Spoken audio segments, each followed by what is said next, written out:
at home. This is my problem.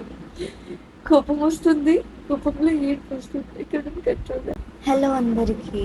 So ఈరోజు video just ఆ చిన్న స్టోరీ మీకు షేర్ చేద్దాం అనుకుంటున్నాను. స్టోరీ కాదు, రియల్ లైఫ్ ఇన్సిడెంట్. అది ఫ్యూ డేస్ బ్యాక్ ఏదైతే నాకు జరిగిందో నేను మీతో షేర్ చేద్దాం అనుకుంటున్నాను. విను, ఐఎమ్ ఫ్యాట్. లైక్ నాకు తెలుసు కదా, నేను లాగున్నా, నాకు చప్పి, నేను బుగ్గలు ఉన్నాయి, నాకు ఒళ్ళు ఉంది అని నాకు తెలుసు కదా. అండ్ నా ఏజ్ వచ్చేసరికి 20. So I don't look like that. But funny వే ఎంతవరకు ఉండాలో అంతవరకు మాత్రమే ఉండాలి. ఇప్పుడు తను ఏం చేసిందామా, నేను ఎవరు చెప్తున్నానో ఈ విషయం ఆమె కూడా తెలుసు. ఆమె ఇవి చూస్తూ ఉంటుంది. సో చూస్తున్నా నీకు చెప్తున్నా, అండ్ చూస్తున్నా నీకు కూడా చెప్తున్నా, ఎవరైతే ఇలా చేస్తారో this is not correct. And ఎవరైతే వీడియో చూస్తున్నారు కదా, నేను చెప్తున్నా కదా, వాళ్ళు ఖచ్చితంగా ఫీల్ అవుతారు. మొక్కం మీద నువ్వు లావ్ అవుతున్నావు అంటే ఖచ్చితంగా అందరూ ఫీల్ అవుతున్నారు. అండ్ లిటరల్లీ నాకు ఉన్న ఇన్ఫర్మేషన్ నేను ఎవరికి షేర్ చేయలేకపోతున్నాను. నాకు బాగా అనిపించింది. ఐ నో ఫ్యాట్, నా పేరెంట్స్ కూడా అలా చెప్పలేదు, కానీ I'm feeling bad for that.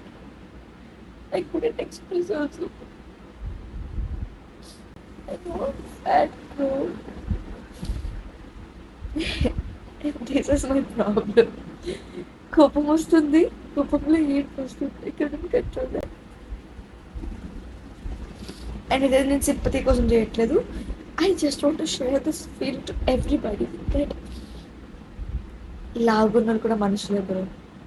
లావుగున్నంత మాత్రానికి మరి తక్కువ చేసి మాట్లాడక్కర్లేదు. నువ్వు లాగున్నాను పద్దాక చెప్పక్కర్లేదు.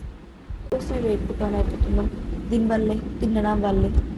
తింటే మీరు తిన్నారా బ్రో? మీరు తిన్నారా? మీరు నాకన్నా ఎక్కువ తినొచ్చుగా, అక్కడ తక్కువ తినొచ్చుగా. ఎవరి స్టమక్ సరిపోయినంత వాళ్ళు తింటారు. సో ప్లీజ్, ఫీలింగ్స్ హర్ట్ అయితే మాట్లాడి మర్చిపోయినారు. ఓకే, 100 దెబ్బ కొట్టి మర్చిపోతారు. ఒక్కసారి ఒక ముట్టన్నాక వాళ్ళు మర్చిపోలేరు. You guys understand please. Life and ఇప్పటికైనా తెలుసుకోండి. ఇప్పటికన్నా మనుషులతో ఎలా బిహేవ్ చేయాలో తెలుసుకోండి. వాళ్ళ హర్ట్ అయ్యేలాగా మాట్లాడకండి. Thank you for watching. And నా కష్టాలు ఎక్కువ చెప్పేసుకుంటే ఫీల్ అవుతారు. సో మరి నెక్స్ట్ వీడియోలో కలుద్దాం. Bye bye.